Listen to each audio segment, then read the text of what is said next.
بھی کوئی ایسی تھی جو تم کو یاد ہو تم نے کی ہو؟ وہ سوچنے کے بعد کہتا ہے اللہ جی ایک نیکی مجھ کو یاد آئی، وہ یہ کہ جب میرے ملازمین میرے اندر کام کیا کرتے تھے، مثلا کوئی چیز بیچتے ہوں گے، سبزی بیچتے ہوں گے، باقی غلہ اناج وغیرہ بیچتے ہوں گے،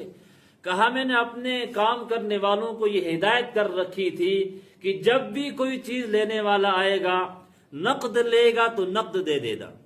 ادھار لے گا تو ادھار دے دینا، اور اگر کبھی کوئی ایسا بندہ آیا کہ اس کے پاس کچھ بھی نہیں تھا، وہ غریب تھا، مفلس تھا، اس کو مفت میں دے دینا۔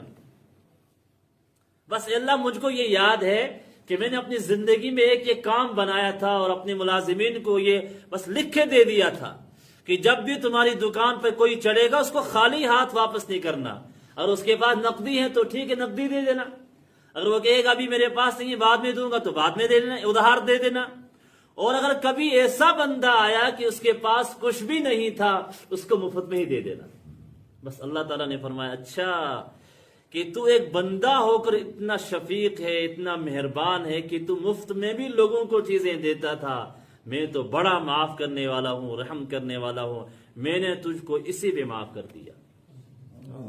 تو میرے بھائیوں ہمارے یہاں دکاندار ہیں، ان کو خیال کرنا چاہیے کہ ہماری دکان پہ کس طرح کے لوگ چڑھتے ہیں۔ کبھی کوئی ایسا بندہ آئے گا اس کے پاس کچھ بھی نہیں ہوگا، وہ بڑا مفلس ہوگا، غریب ہوگا،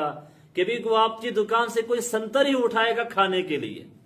یا اس کو ایک سنتر لینے کے لیے پیسے بھی نہیں ہوں گے اس کے پاس، کبھی ایسے لوگ بھی آتے ہیں۔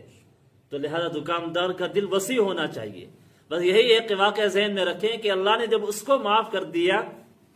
اتنے چھوٹے سے عمل پہ، تو میں بھی کسی غریب کو سنتر اٹھا کے دے دیا، کبھی کسی کو سیب دے دیا، کسی کو انگور اٹھا کے دے لے بھائی کھاؤ۔